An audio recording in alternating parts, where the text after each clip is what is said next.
दोस्तों कैसे हैं आप सब। I am ex serviceman and I am a lawyer. Friends, being a retired army person cum lawyer, I am happy to assist you in a legal matter.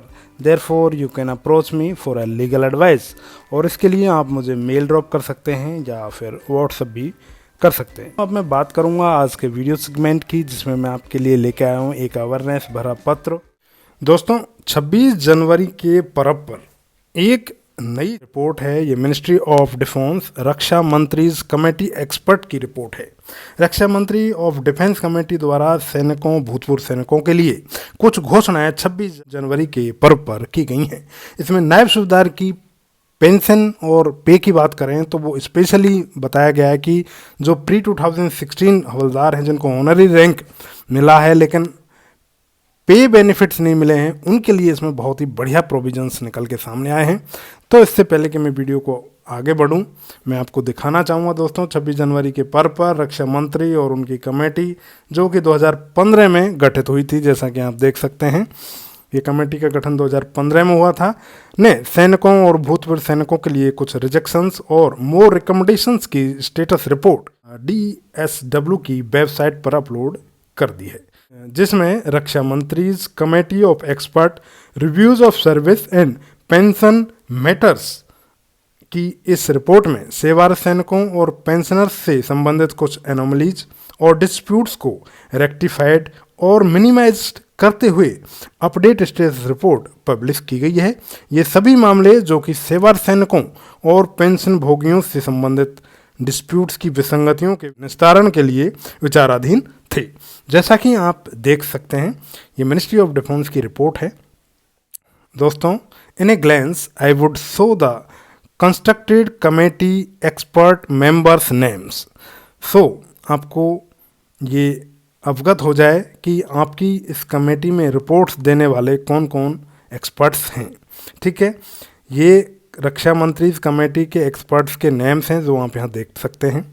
सबसे पहले हैं lieutenant general Mukesh Sabharwal, retired हैं। दूसरे हैं लेफ्टिनेंट जनरल रिटायर्ड रिचर्ड खारे। तीसरे हैं major general retired T प्रसाद। चौथे नंबर पे हैं एडवोकेट नवदीप सिंह और पांचवें नंबर पे हैं major retired DP Singh. And lastly आप देख पा रहे हैं मेंबर सेक्रेटरी R पांडियन साहब भी इसमें शामिल हैं, और इनको मिलाकर बनी थी रक्षा मंत्रीज कमेटी ऑफ एक्सपर्ट, जो कि 2015 में कंस्ट्रक्टेड की गई थी। ठीक है, इंडेक्स की बात करें तो बहुत लंबा चौड़ा इंडेक्स है। My dear friends, you can read this report after download from DESW website.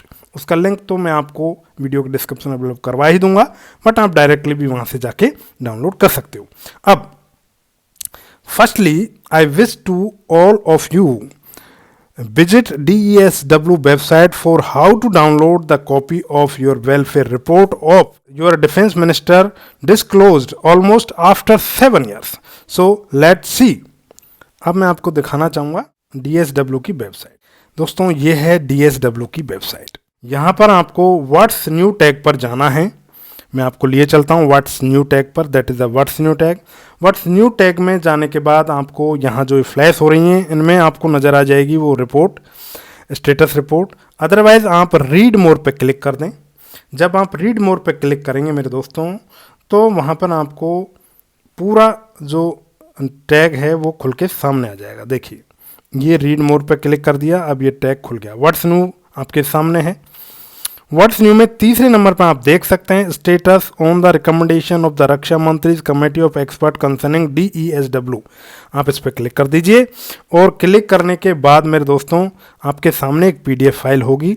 Download PDF file पर जब आप क्लिक करेंगे तो इस तरह से कुछ आपके सामने ये रिपोर्ट खुल के आ जाएगी। ठीक है, अब इन शॉर्ट मैं आपको रिपोर्ट्स के फैक्ट से अवगत करवाऊंगा। दोस्तों, as you are watching your mobile wind screen, यहाँ पर department of ex serviceman welfare status report के नंबर ऑफ रिकमेंडेशंस दिए गए हैं 26। एक्सेप्टेड इम्प्लीमेंटेड 5 हैं, इनमें से एक्सेप्टेड इन प्रिंसिपल 1 है, यानी कि सैद्धांतिक तौर पर, यानी कुछ सिद्धांतों को रखते हुए जिसको एक्सेप्ट किया गया है वो मैटर 1 है। उसके बाद है पार्शली एक्सेप्टेड, यानी आंशिक रूप से 7 मैटर्स को एक्सेप्ट कर लिया गया है। नॉट एक्सेप्टेड यानी पूरी तरह से जिनको रिजेक्ट किया गया है, टोटली रिजेक्ट कर दी गए हैं, वो 8 हैं। और डेफर्ड की बात करें, स्थगित 1 है। अंडर एग्जामिनेशन ऑफ कंसिडरेशन की बात करें, निरीक्षणरत और विचारणीय जो मामले हैं वो 4 हैं। इनिशियली सेवारत सैनिकों और भूतपूर्व सैनिकों से संबंधित मामलों की कुल संख्या 84 थी, जबकि स्टेटस रिपोर्ट सिर्फ 26 की रिकमेंडेशन की ही आई है। दोस्तों, मैं ये 26 मुद्दे सीरियल 1 से 26 तक दिए हुए हैं तथा रिकमेंडेशंस और स्टेटस भी दिया गया है, ये आप देख सकते हैं। इसमें आप देख पा रहे हैं सीरियल नंबर 1 है partially accepted for Daniel of the disability benefits.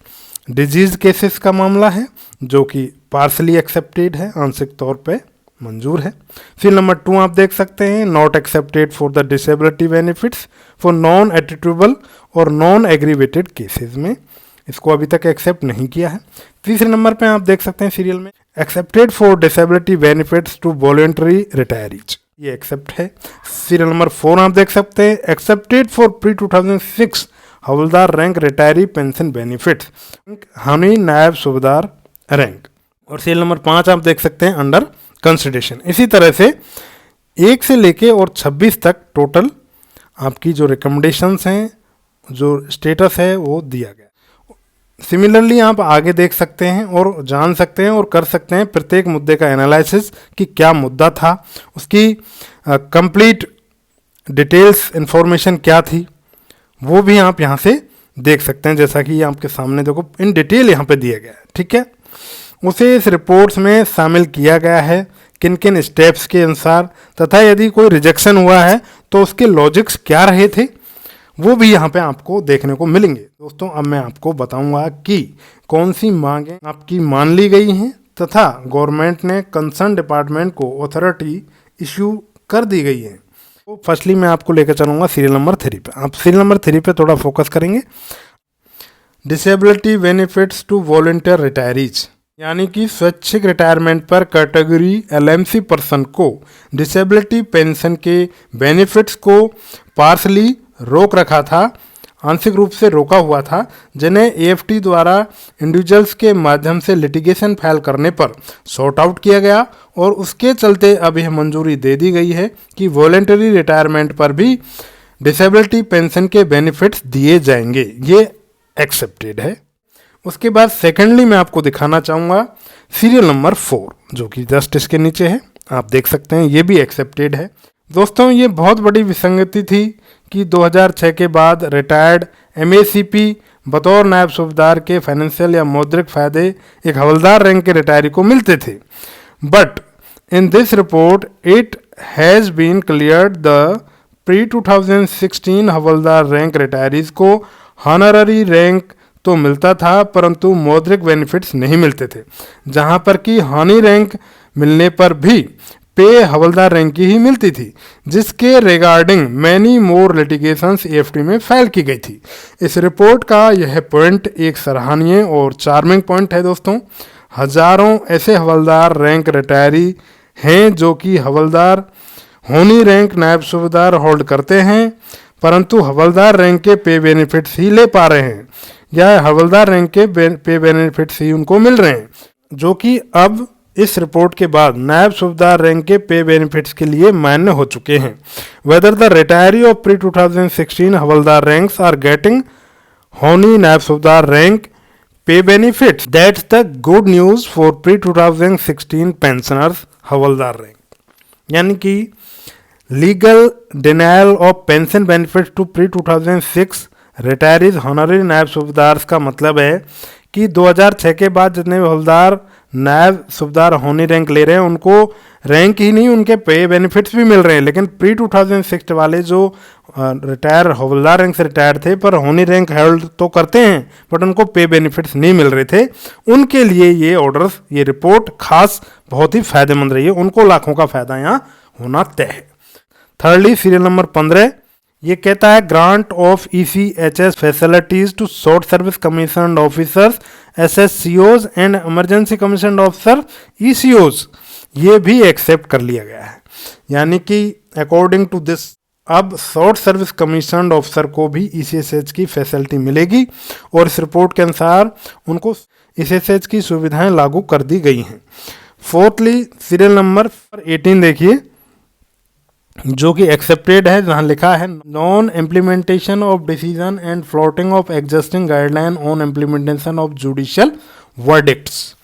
ये बहुत ही इंपॉर्टेंट है दोस्तों। सीरियल नंबर 18 आपके लेजिटिमेट राइट्स की बात करता है, जहां की कोर्ट में कोई वर्डिक्ट किसी राइट्स के इम्प्लीमेंटेशन के लिए किया गया है, तब उस वर्डिक्ट को लेजिटिमेट राइट्स घोषित करके उसे तुरंत लागू किया जाएगा।